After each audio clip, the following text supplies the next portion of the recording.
Que Jesus, nosso Mestre amado, envolva nossos corações na oportunidade desse mês de dezembro, conforme Albanete falou, de estudarmos ao longo desse mês em torno do nosso Mestre. Então, falar de Jesus é sempre muito bom, mas sempre como falamos de Jesus, nós buscamos o exemplo que Ele nos deu.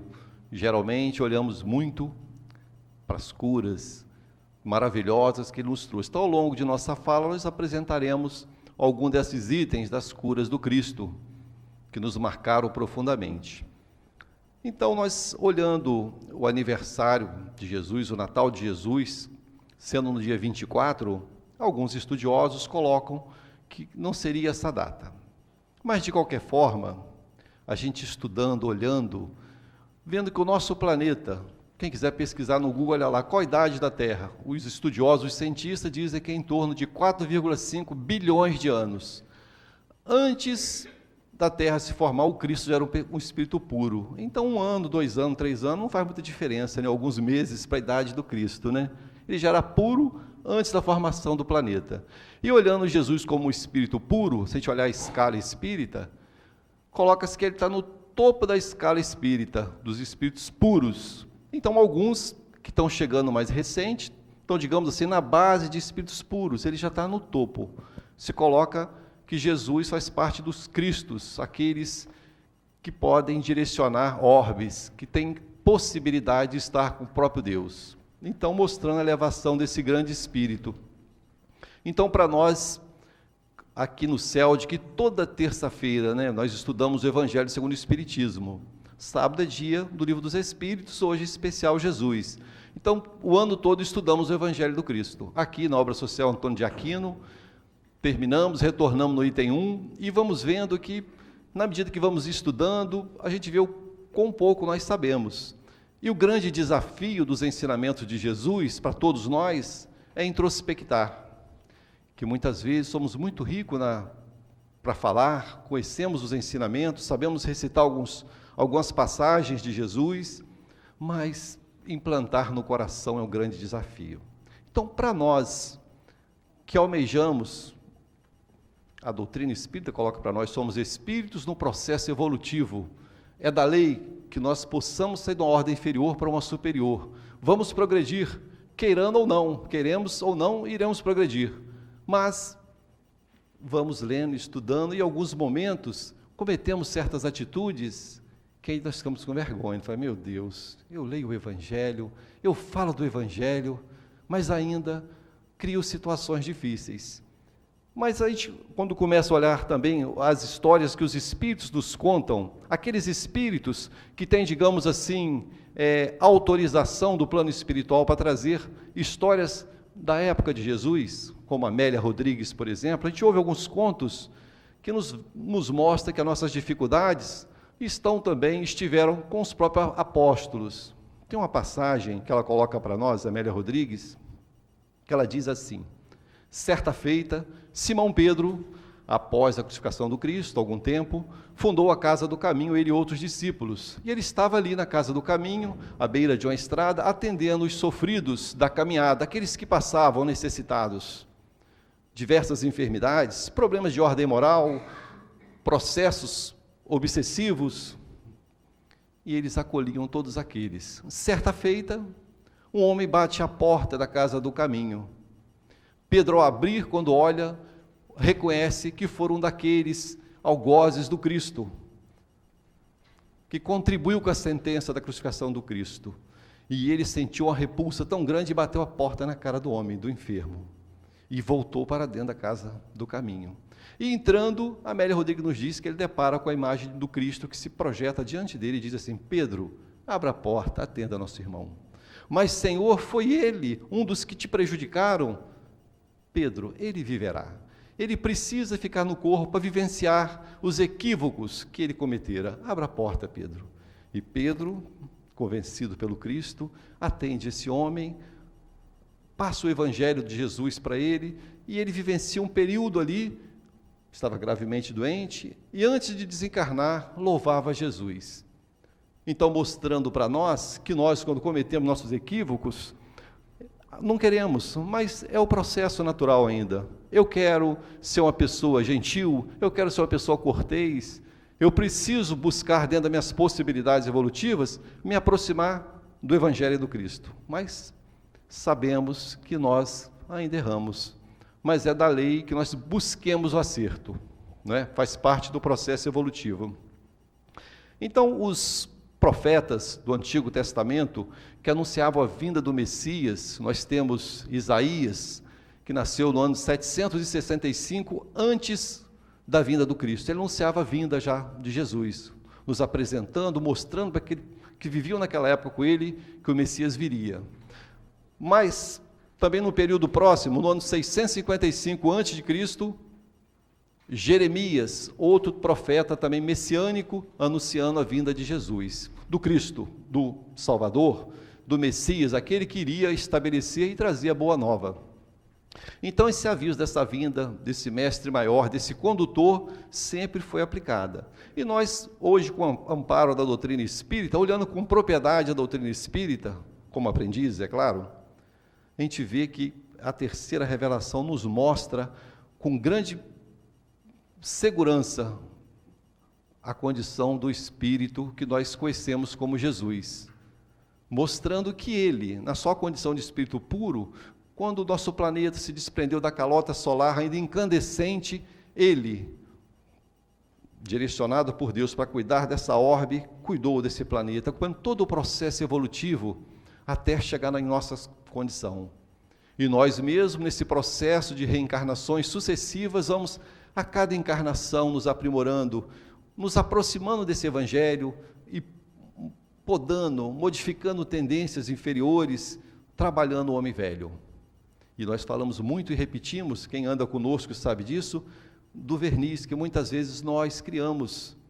Criamos, às vezes, uma aparência que não reflete a realidade interior, como eu falei no início. Então, o trabalho constante, o trabalho do esforço para trabalhar no bem, mas a vida, já que é da lei que temos que nos melhorar nos pontos mais fracos, muitas vezes dá oportunidade de conhecer pessoas difíceis, não é verdade? Eu quero ter paciência, o que a gente aprende na casa? Então, você vai ter vivências para você ter paciência, e às vezes a gente sucumbe diante dessas oportunidades. Então, precisamos ir buscando e crescendo no bem. Eu trouxe aqui uma passagem muito conhecida, mas ela foi um pouquinho mais ampliada pelos Espíritos, nos mostrando uma passagem das belíssimas curas de Jesus, muito conhecida do nosso meio, mas vou ampliá-la um pouquinho mais. Falando a história do cego de Jericó, Bartimeu, que é bastante conhecida aqui na casa, é muito citada.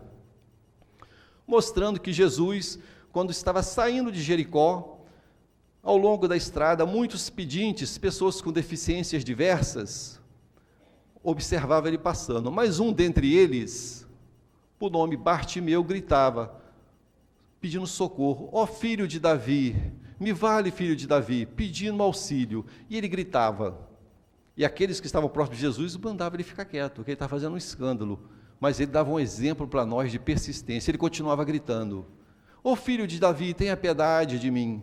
Jesus, um espírito com grande magnetismo e amor, ali havia vários enfermos, poderiam perguntar assim, mas por que não curou todo mundo? Jesus pede que chamem ele para próximo dele. E os discípulos chegam perto de Bartimeu e falam, se acalme que o Cristo quer estar com você, nosso mestre. E leva Bartimeu perto de Jesus. Jesus pergunta, o que queres que eu te faça? Que eu voltes a enxergar. Então, nesse ponto de partida, a gente estudando, a gente vê que Bartimeu, então, não é um cego de nascença. Que eu volte a enxergar, que eu possa ver novamente, mostrando na história que ele já havia anteriormente tido a visão, que eu volte a enxergar. Mas antes de levantar, acontece algo muito interessante que nos diz assim, ele pega a sua capa e joga a sua capa. Uns falam manta, outros falam capa. E a gente também, olhando os estudiosos que falam sobre isso, o que seria essa capa que ele jogou? E mostrando os estudos, diz assim, que essa capa é como assim, parecido com um alvará, uma autorização que o governo romano, que nos mostra que era muito organizado, aqueles que viviam da mendigância tinham que ter um selo, aquela capa era uma autorização. É igual, por exemplo, mal comparando, os ambulantes que vendem na Praia do Forte, precisa ter uma autorização, senão a postura vem e aprende, pega as coisas, tem que ter organização. Então essa manta tinha como um selo, uma identidade para ele poder pedir. Era mais ou menos dizendo assim, esse homem é incapaz de suprir suas necessidades, ele precisa pedir esmolas, mais ou menos assim. Ele joga a capa. Essa capa, para aqueles que viviam naquela condição, era muito importante, porque sem ela ele não poderia praticar o ato de pedir. Então a fé de Bartimeu era tão robusta que ele joga a capa. Aquela capa poderia ser pega por outro, ele perderia aquela capa provavelmente. Mas a fé robusta, que Jesus identificou nele, ele joga a capa e vai ter Jesus. E Jesus, vendo aquela grande fé, cura Bartimeu daquela cegueira, ele volta a ver. Aí estudando, aí isso não está nos evangelhos, mas eu procurei buscar se ele enxergava, qual é a história de Bartimeu, não é verdade? E hoje a gente tem tanto acesso à informação com a beleza. A gente vai no YouTube, no Google e vai buscando. E eu vi em fontes diferentes falando de um personagem por nome Flávio Joséfo, um historiador, que conta assim a história de Bartimeu. Diz que Bartimeu, Bar é filho de Timeu, Bartimeu, filho de Timeu. Timeu fora um militar do exército de Israel, um israelita, bem colocado, se aposentou como militar, tinha uma boa pensão, tinha recursos. Jericó era uma região, na época, era uma região comercial muito próspera, até dizia que era um ambiente muito materializado, muito materialista, vivia ali. Era uma família próspera. Mas quando Roma invade a Palestina e tira todos os bens de Timeu, pai de Bartimeu, tira todos os bens, os recursos, inclusive a pensão. Ele fica numa situação financeira difícil. E ele, por vir, foi um militar, ainda tinha condições de trabalhar, ele começa a criar grupos de revolta contra os romanos. Começa a combater dentro das possibilidades os romanos. Até que, certa feita, ele fora preso. Timeu foi preso e condenado à morte por crucificação. E também acontecia muito na época, o historiador coloca para nós, que era muito comum quando um pai, alguém rebelde, alguém que ia contra as leis de Roma, quando o pai era preso e normalmente morto, se tivesse filho homem, ele podia ser mutilado de alguma situação para que ele não tivesse agilidade para se tornar um revoltado, uma limitação. E cegaram Bartimeu, ainda menino jovem. Isso que o historiador coloca para nós. Então, mostrando a luta daquele homem. Então, quando ele ouve que Jesus está aproximando, e nós sabemos que quando alguém perde um sentido, os outros desenvolvem mais. Então, aquele que é tolhido, não tem a visão, o tato, o olfato, a audição, ampliam a compensação da própria lei. E ele, percebendo essa aproximação, ele no coração dele acreditou. Então, muitas vezes, quando pensamos no nosso condutor, Mestre Jesus, falta para nós o quê? Uma fé robusta. Mas a gente olha que dentro dos ensinamentos de Jesus, um dos pontos importantes que ele sempre buscou naqueles que ele curou, ou naqueles que o procuraram, algo. O que eu trago para apresentar ao Cristo? Em todas as curas, ele sempre buscava algo. Crês que eu posso te curar? Até na multiplicação dos pães e dos peixes, ele não perguntou quantos pães temos aí, que tinha uma multidão. Então, sempre precisava de um ponto de partida. Então, nós hoje que buscamos, muitas vezes, todos nós buscamos a cura. Nós não estamos num processo de prova e expiações, não estamos na categoria que Allan Kardec bem colocou, de espíritos ainda imperfeitos, que estamos sujeitos ainda a praticar o mal. Então, se ele nos colocou nessa condição ainda, dessa categoria, nós ainda em algum momento falhamos com a lei. E nesse convívio de um com os outros, desse atrito, nós precisamos ir moldando uma série de comportamentos. Muitas vezes, no nosso lar, nós mostramos quem nós somos realmente. Às vezes, no ambiente externo, para pessoas nos conhecer melhor, precisa caminhar conosco um pouco mais. Que às vezes esses encontros, rapidamente, a gente tem uma ideia equivocada, mas precisamos caminhar junto. Não tem aquela brincadeira que diz assim, se você quer saber se o camarada é seu amigo, ele tem que comer 1 quilo de sal com você. Eu fico imaginando comer 1 quilo de sal não deve ser fácil, né? Então, mostrando o que para nós? Precisamos saber que pouco a pouco vamos introspectando. Mas se nós olharmos para trás, Lá quando Jesus chegou na segunda revelação, antes de Jesus, Moisés, a gente viu uma lei mais inflexível, mais dura, porque nós mesmos que lá estávamos, ainda truculentos, endurecidos, precisavam de leis mais severas, leis que nos amedrontassem, e se pintou aquela imagem de um Deus duro, inflexível, que exterminava o inimigo. Amarei vossos amigos e odiarei vossos inimigos. Dura. E Jesus, mais adiante, nós mesmos, depois de processo, diversas reencarnações, vem o Cristo. Aí nós podemos dizer assim, mas por que o Cristo, o governador do orbe, um espírito evoluído, veio reencarnar na Terra? Por que ele não direcionou alguém? Não pensamos assim? Uma falange de espíritos evoluídos? Por que ele não, né? A gente pensa do jeito do homem, né? Mandar alguém vir. Mas era tão importante a missão dele, que foi anunciada, como eu falei, pelos profetas messiânicos, que ele mesmo veio. E o evangelho que ele nos apresentou é lei universal. É uma lei universal tão importante que o próprio Emmanuel, certa feita, falou para o Chico, Chico, quando o Chico encarnado, de tempos em tempos eu vou em regiões superiores estudar o evangelho. Fala, Emmanuel vai estudar o evangelho ainda? Mostrando que na medida que nós vamos evoluindo, nossas possibilidades de percepções vão aumentando. Começamos a compreender melhor. Nós aqui mesmo, nessa encarnação, qual de nós pode dizer que já leu o Evangelho várias vezes, como eu falo aqui, que em algum momento se depara com um amigo, fazendo uma exposição que fala algo, fala assim, meu Deus, o cara falou, eu não tinha pensado nisso, vou ter que ler o Evangelho todo de novo. Ampliou, abre. Isso é a medida que a gente vai amadurecendo, pouco a pouco, desenvolvendo esse sentimento de amor, de desejo do bem. Então, esse condutor, ele nos dá todas as possibilidades, mas espera, como eu falei, que nós ofereçamos a pequenina parte que cabe a nós. Qual a parte que cabe a nós? Tem fé? Você crê que eu posso te curar? Você está trabalhando as suas mazelas interior? Podemos imaginar dessa forma, né? Eu estou trabalhando meu orgulho? Eu estou procurando realmente ser mais, dentro das necessidades, ser mais flexível para lidar com as lutas do mundo? Ou eu só sou muito bom para aqueles que são bons para mim? Então é um desafio constante. E nós precisamos fazer essas reflexões. Eu fiz esse estudo também, inclusive minha amiga Zara até vai ter oportunidade de ouvir algumas coisas de novo, na quinta-feira. Esse mesmo estudo, nós aqui nas obras de Leon Denis, 17h30, também nós estudamos Leon Denis, por ser esse mês especial do aniversário do Cristo, de Jesus. E nós trouxemos também outras passagens muito interessantes, também que a gente vai trazer para vocês aqui, sobre curas, mas também avançando um pouquinho na ideia que os espíritos, através, digamos assim, esses espíritos que acessam os arquivos do passado da história, que trouxeram para nós continuidade de algumas curas, conforme eu comentei essa que aconteceu com Simão Pedro. Lembrando daquela passagem muito conhecida, belíssima também, mas para a gente ampliar um pouquinho mais, por Amélia Rodrigues, da mulher pega em adultério, também muito conhecida como a passagem de Bartimeu.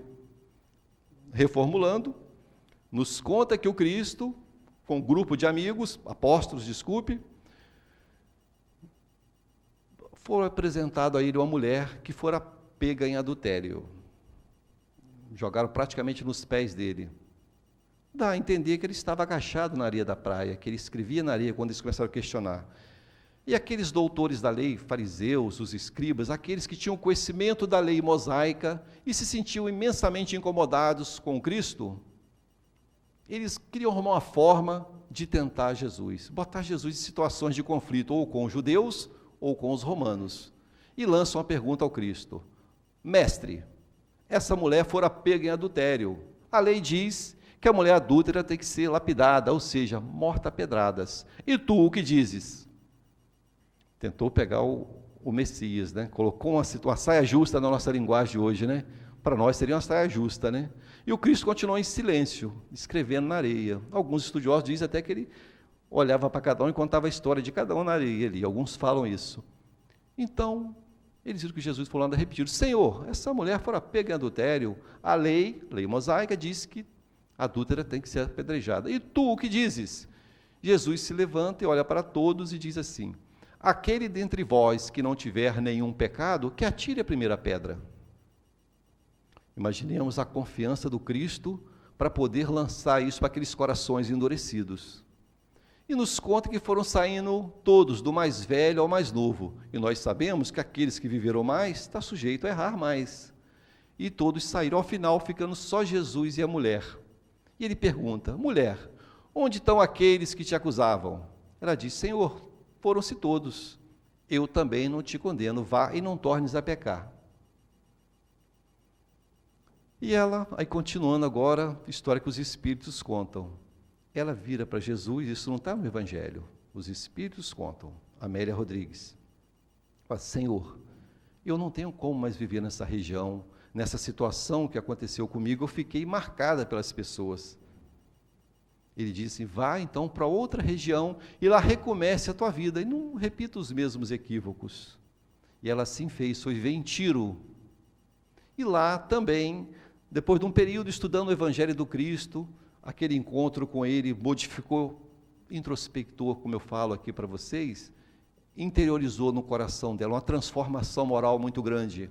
E ela abriu uma casa também à beira da estrada, onde era a cidade de Tiro, onde passavam os viajantes, parecido com a de Pedro, em menor proporção, ela só. E ela, a partir de um tempo, fala em torno de 10 anos, começou a atender as pessoas que passavam sofridas, aqueles abandonados da vida, os doentes, e atendendo um e outro, sempre falando de Jesus, do Evangelho do Cristo, com muito amor. Certa feita, chega um homem muito cansado, alquebrado pelos anos da vida, e reclamando, maldizendo Deus, e ela o acolhe, e ela, observá-lo, percebe que era o seu antigo marido, aquele que realmente vivia com ela antes do adultério. Ele não a reconhece, e ela envolve com amor, cuida dele, dá as condições para ele se melhorar, e ajuda ele, vindo mais adiante ele desencarnar. E ela continua socorrendo em nome do Cristo, com muito amor, expandindo amor, e feliz por ter encontrado aquilo que alimentava a alma. E muitas vezes nós, na nossa caminhada, às vezes temos um prazer muito momentâneo numa aquisição material, que é bom, um carro novo, uma casa construímos, é maravilhoso, mas a gente vê que é muito fugidio, e a gente fica buscando aquilo que fixa no coração, que é a nossa busca constante. E essa mulher continua atendendo. Mais adiante chega um homem tomado de uma enfermidade na pele, na epiderme. Na época, toda doença de pele grave, dizia que era hanseníase e a lepra, né? Não tinha o diagnóstico. Então, um homem muito alquebrado, ela o acolheu e percebeu que aquele era o homem que havia cometido o adultério com ela. Também sofrido da vida, ela o envolve, cuida dele com muito amor e agradece a Deus: Senhor, obrigado pela oportunidade de ajuste com a lei.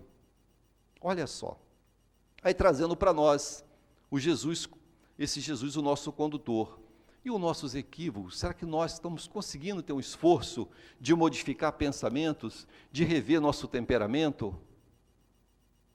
É claro que nós podemos julgar cada um de nós a nós próprios. Como é difícil, como é difícil. Porque diante de pessoas dóceis é muito fácil. Mas quando encontramos pessoas, por nosso temperamento, são mais difíceis, é muito difícil. A gente mostra que a nossa realidade, que ainda ofendemos, ainda magoamos, e ficamos sempre com vergonha. Então, que nós possamos, quando Cristo apresentou certas palavras para nós, que possamos acreditar seguramente. Quando ele falou assim: sois deuses, podeis fazer o que eu faço e muito mais. Quem falou isso foi o Cristo, hein? Não é pegadinha, né? Podeis fazer o que eu faço e muito mais. Jesus movimentava os elementos da natureza, o magnetismo dele para curar. Podeis fazer o que eu faço e muito mais. Então, mostrando em nós toda uma potencialidade ainda em estado latente. Então, nós vamos chegar lá, mas não podemos postergar. E jamais nós que estamos tendo a oportunidade da doutrina espírita em nossas vidas, dizer assim: não, isso eu vou deixar para a próxima encarnação, porque isso eu não consigo nessa não.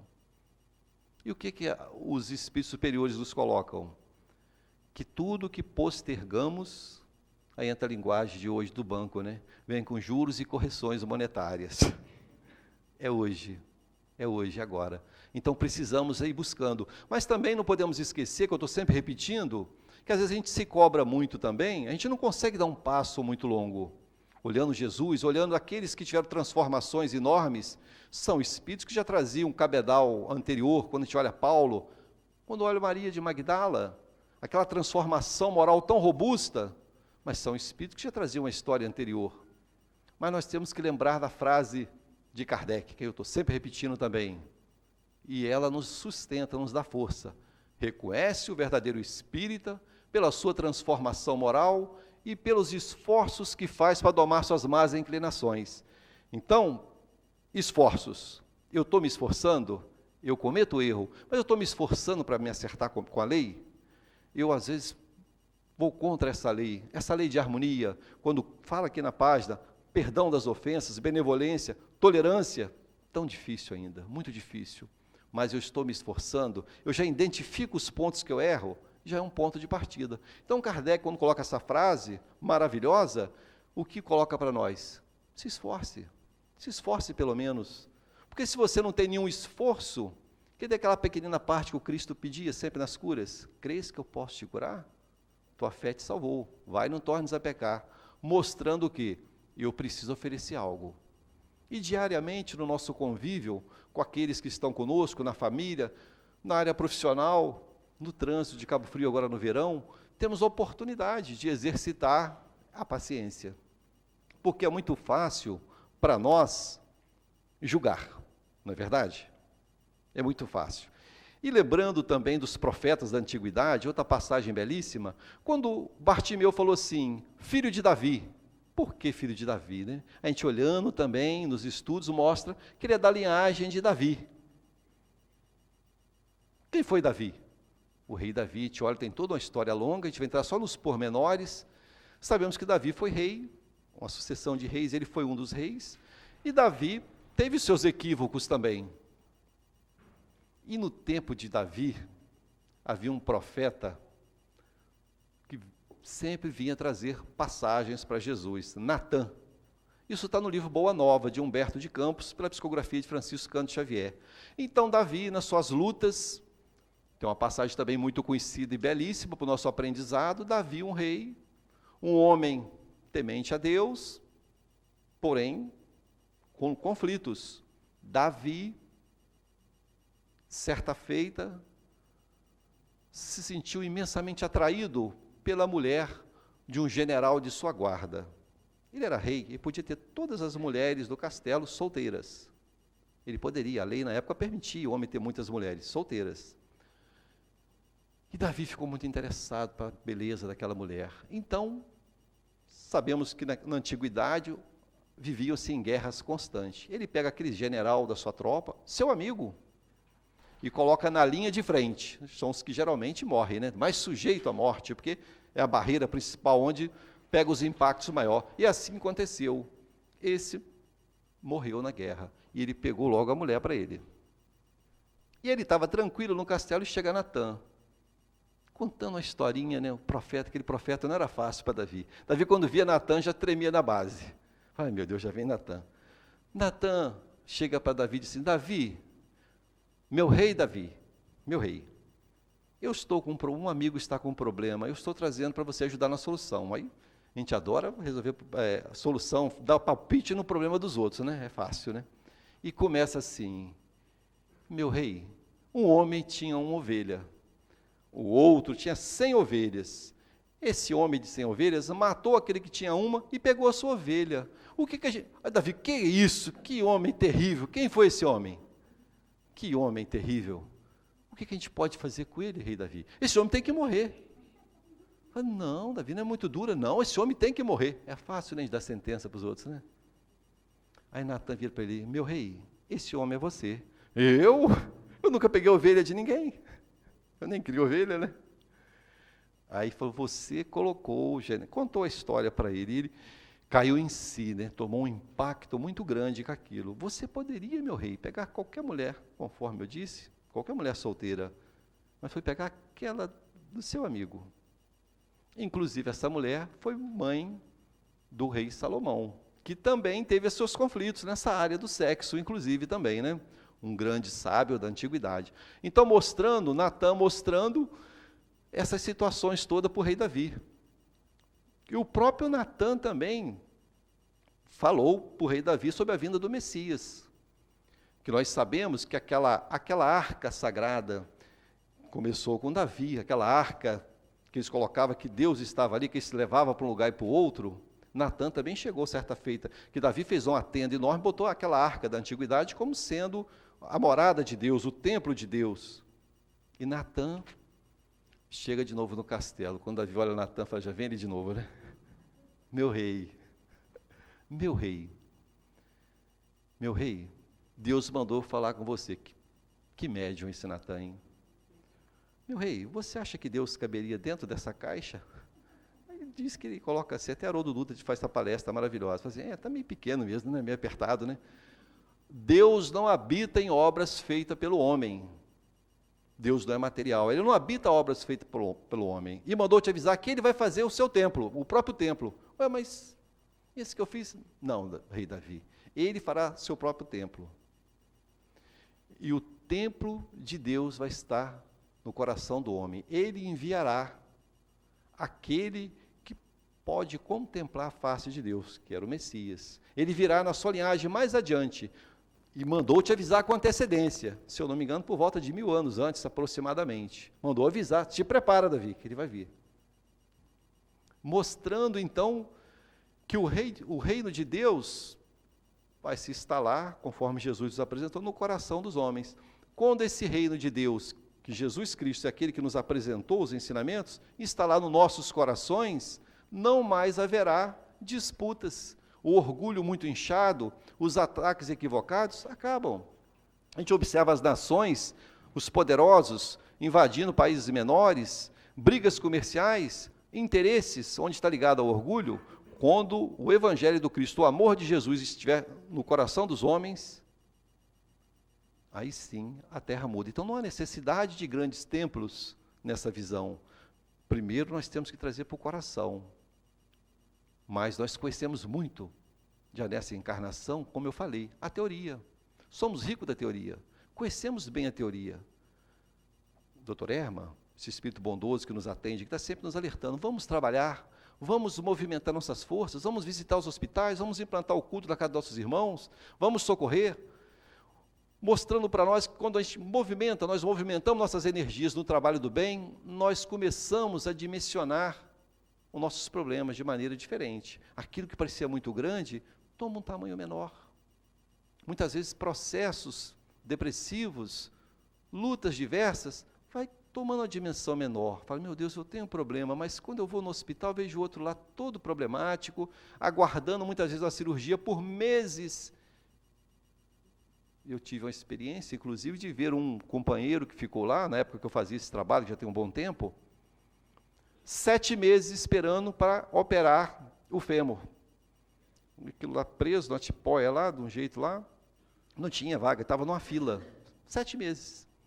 Então, mostrando que as dificuldades que nós temos que movimentar no trabalho do bem. Agora nós olhamos o Cristo, esse nosso condutor, com tanto amor, e como eu falei, se o planeta tem em torno de 4,5 bilhões de anos e Jesus já era um Cristo, um Espírito perfeito, qual a idade do Cristo? Não tem ideia, né? Não temos ideia. E não faz grande importância.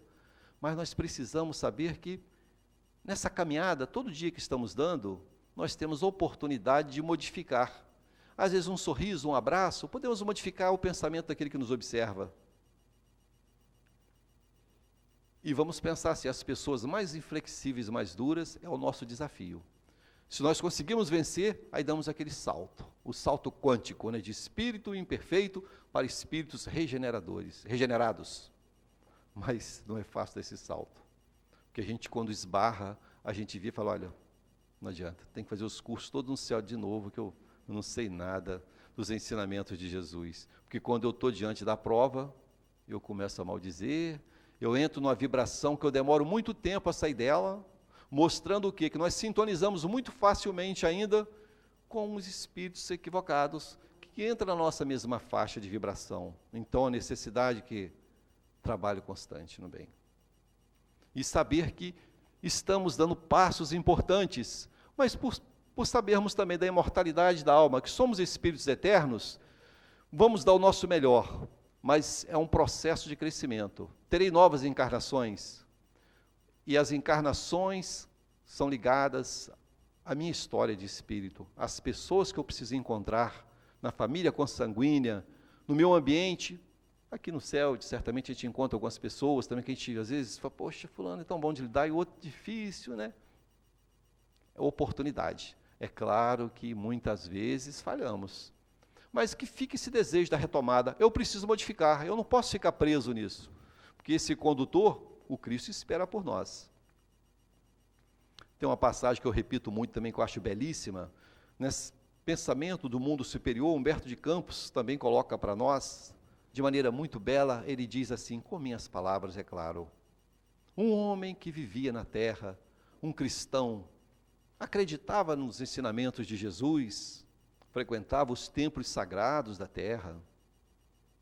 Esse homem, ao desencarnar, ele tinha convicção que ia por reino dos céus, aquela visão do reino dos céus. E lá chegando na aduana que separa, digamos, a linha do planeta Terra com o mundo espiritual, ele encontra diante de um portal de luz um anjo do Senhor. E esse anjo, quando ele vai passando, diz assim, tipo assim, alto lá. Pô, como assim? Tipo, quase, cadê seu passaporte, né? E esse anjo do Senhor diz para ele assim, o que trazes? Ele meio perplexo, porque pelo que ele fez na terra, que ele entendeu, ele teria entrada franca, entrar facilmente no reino dos céus. O que trazes? Ora, ele começou a descrever sua vida. Eu, quando vivia na terra, frequentei os templos sagrados. Eu frequentei por muitos anos, eu ajudei na construção de muitos templos. Mas em algum momento da minha caminhada, eu comecei a ter problemas com alguns irmãos na casa. Eu me afastei. Pessoas turbulentas, difíceis, orgulhosas, e criei um templo na minha própria casa, onde eu adorava o Senhor ali, naquele silêncio. Me afastei das pessoas conflituosas. E o anjo do Senhor observava ele dizendo e via assim, bem se vê, meu irmão, que tem muito conhecimento. Porém, para entrar no reino do céu, precisa de uma luminosidade. Eu olho em tuas mãos e não vejo luzes. Ou seja, mãos moldadas no trabalho, na obra do bem. Eu não vejo luz em sua mão. Necessário retornar e refazer de maneira diferente sua caminhada, para ter entrada no reino do céu. Passar pelos portais de luz, na linguagem figurada, que o nosso querido Humberto de Campos coloca. Então, mostrando que, para nós, quando a gente fala dessa luminosidade, que o Cristo, esse condutor maravilhoso, é esse farol resplandecente, que todos nós temos esse campo vibracional, de tal forma que nós aqui mesmo que estamos nos olhando, nós, sem nenhum esforço, é mais fácil de ser mais simpático a um do que a outro. Criamos simpatias, a vibração do outro, isso é muito natural. Não é dizer que você não gosta de certas pessoas, mas a Gênesis Espírita fala isso muito bem. Sobre os fluidos, quando eu conheço alguém, é uma comunicação a nível fluídico. Há fluidos que se identificam facilmente, se assimilam a outros que é uma repulsa. Não é que você quer o mal do outro, nem o outro quer o seu. Não há identidade fluídica. Então, ao nos aproximarmos, a caminharmos com algumas pessoas, às vezes a pessoa dá um sorriso para você e fala assim, meu Deus, que pessoa maravilhosa, né? A pessoa não falou nada, nem abriu a boca.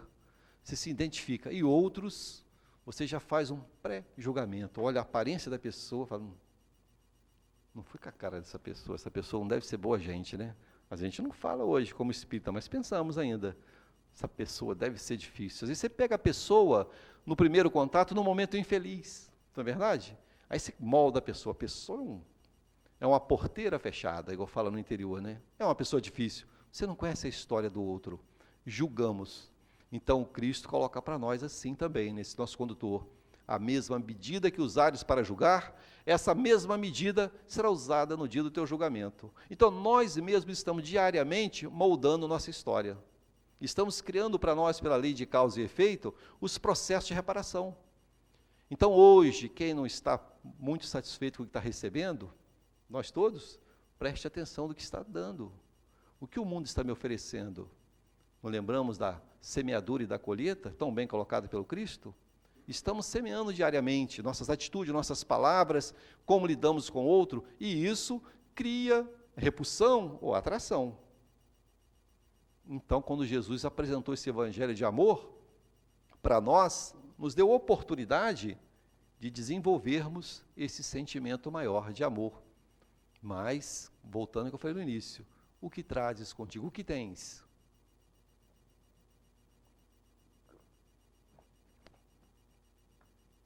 Então, nós precisamos moldar nossos corações com amor e procurar realmente saber, ter a certeza que Jesus olha por nós. Só nós sabermos que temos a companhia de espíritos bondosos que nos acompanham, que vibram conosco, isso para nós é uma grande alegria. Não estamos sós em momento nenhum. Porque muitas vezes nós olhamos a vida sobre uma visão de uma única existência. Aí você pode achar assim, meu Deus, levei a vida toda e não consegui as coisas que eu precisava. Você tem uma visão equivocada sobre uma única encarnação. Mas nós pensamos numa série de encarnações, onde cada um recebe conforme o seu merecimento, as suas necessidades, amplia a visão.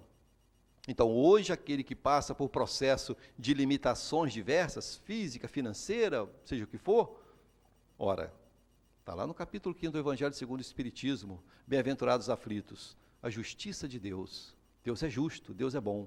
Nada passa despercebido diante dessa lei maior. E nós ouvimos os nossos irmãos evangélicos falar assim com muita propriedade, né? Deus sabe até de uma folhinha que cai da árvore.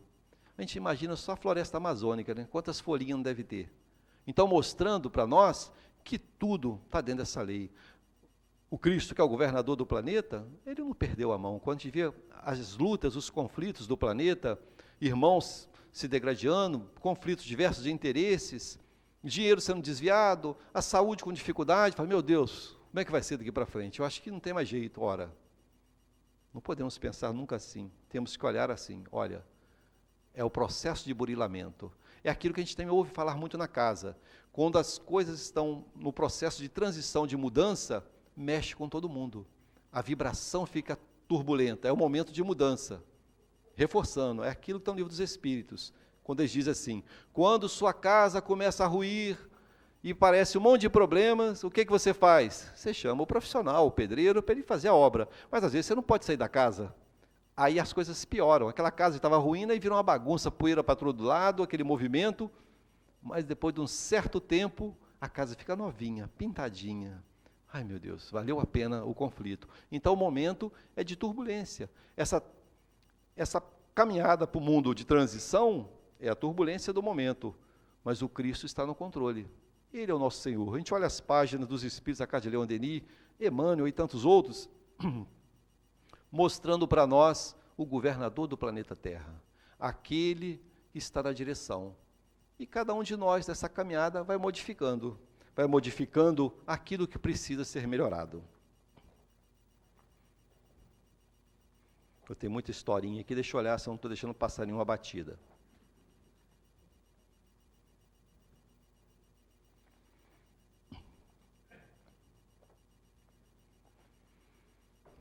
Então, a gente vai vendo que esse nosso condutor, tem aqui uma passagem da página que a nossa companheira Albanete leu, que diz assim, nós quase sempre consideramos Jesus como dispensador dos recursos de que necessitamos momentaneamente.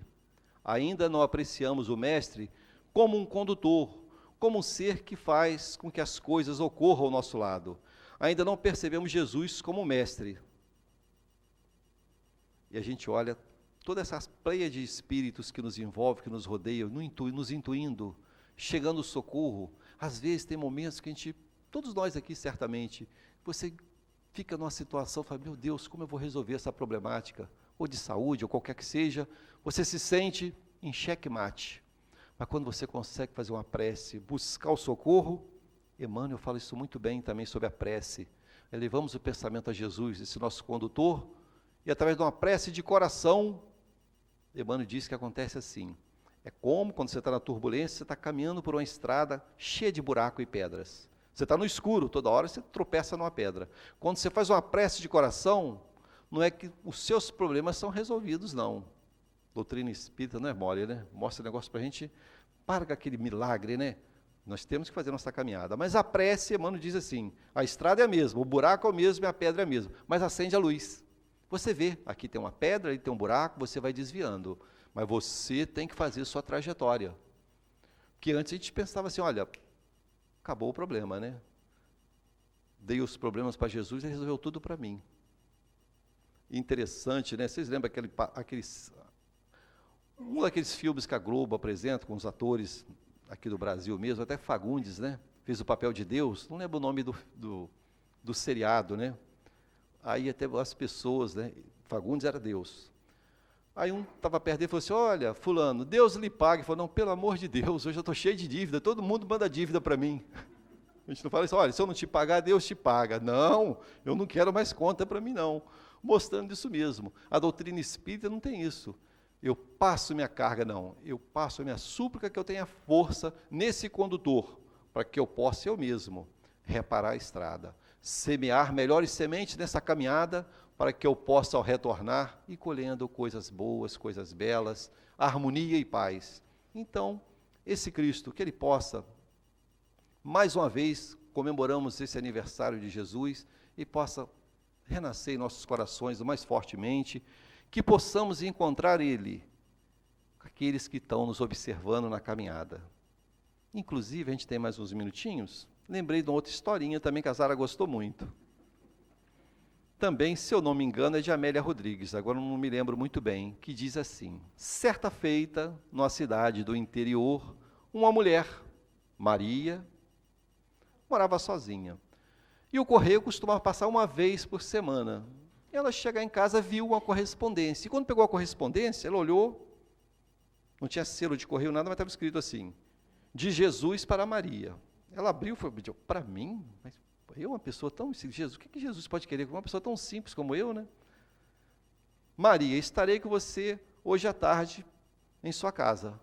Ela tomou um susto, aí correu na despensa, ver se tinha alguma coisa para oferecer a Jesus, né, um biscoito, alguma coisa, né, um bolo, e viu que tinha pouca coisa. Ela foi lá na caixinha, viu que tinha uns trocados, falou, eu acho que dá para comprar um queijinho Minas, e comprar uma coisinha ou outra, foi na mercearia da pequenina cidade, lá chegando, comprou, e quando vi, falou, acho que isso aqui dá para mim, para Jesus, tranquilo. E veio voltando tranquilamente, e encontra com um casal de pedintes, casal sofrido, mal vestido, e o homem muito humilde chega para ela, minha irmã, estamos passando por grande dificuldade, eu estou desempregado, não temos alimento, você poderia nos ajudar com alguma coisa?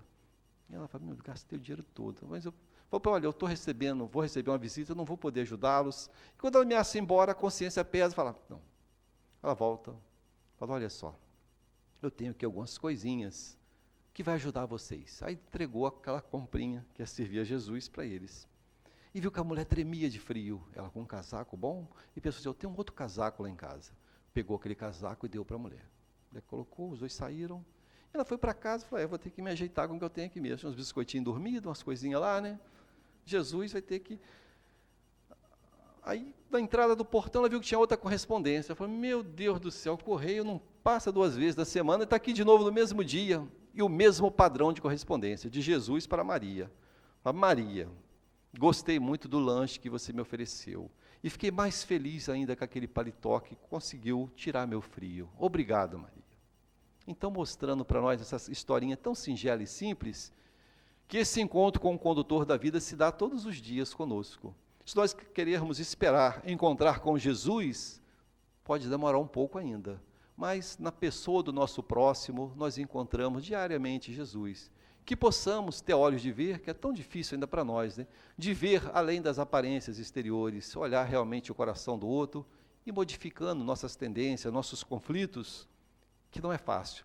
E abraçar aqueles que estão, todos, é claro, mas aqueles que caminham ao nosso lado, principalmente na família, que possamos abraçar e dizer assim, Senhor, obrigado pela oportunidade de eu estar inserido nesse grupo familiar. Se eu estou em conflito com esse grupo, eu tenho aprendido que eu preciso me acertar em casa, que o meu compromisso maior, primeiro, comigo e com a minha família, eu não posso querer ser bom para todo mundo e ser em casa uma pessoa difícil, que não se dá com o filho, não se dá com a nora, não se dá com o pai, não se dá... Então, esses espíritos são ligados a mim fortemente.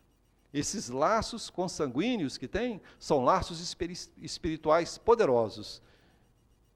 E nós sabemos que no nosso lar reencarnam muitos espíritos, e no mundo de provas e expiações, muitos deles podem, e muitas vezes são, desafetos do passado. Alguns vêm de afeto para nos ajudar, nos dar força e segurança, aqueles que a gente mais simpatiza. Às vezes a gente não fala, né? Fica imaginando essa mãe que tem 7, 8 filhos, igual tinha antigamente, né? Ela não admite, mas é mais simpática um que o outro. Não que queira o mal do outro, mas consegue dialogar, o pensamento flui igual, a identidade de pensamento. Então, que possamos, nessa encarnação ainda, nos ajustarmos com a lei e agradecer. Obrigado, Senhor, meu condutor, por estar nesse ambiente, com essa família, que eu possa realmente ampliar meus laços de amor e, ao retornar à casa do Pai, esses laços se perpetuem. Sintamos o desejo de estarmos juntos novamente. Então, que Jesus envolva nossos corações, nos fortalecendo, nos trazendo a alegria da encarnação, a alegria da doutrina espírita, que nos mostra de maneira tão clara a vida do espírito imortal, as possibilidades do progresso, e que possamos semear melhores sementes, porque fatalmente retornaremos pelo mesmo caminho para recolher esse fruto. Que Jesus nos envolva, que esse mês de dezembro, que alguns falam assim muitas vezes, meu Deus, parece que Jesus está mais próximo da terra. E a gente vê pela vibração, mentalizamos mais Jesus, as festividades de Natal, nós buscamos mais o plano superior. Então, nossa vibração modifica e permite que esse Espírito bondoso consiga chegar até nós. Ele está sempre irradiando, mas nós criamos uma barreira. Então, sempre no Natal cria, né, um sentimento mais fraterno, de amor, desejo de ser mais útil ao próximo, e isso, conforme aconteceu com Maria, né, da possibilidade de Jesus chegar aos nossos corações. Graças a Deus. Agradecendo a José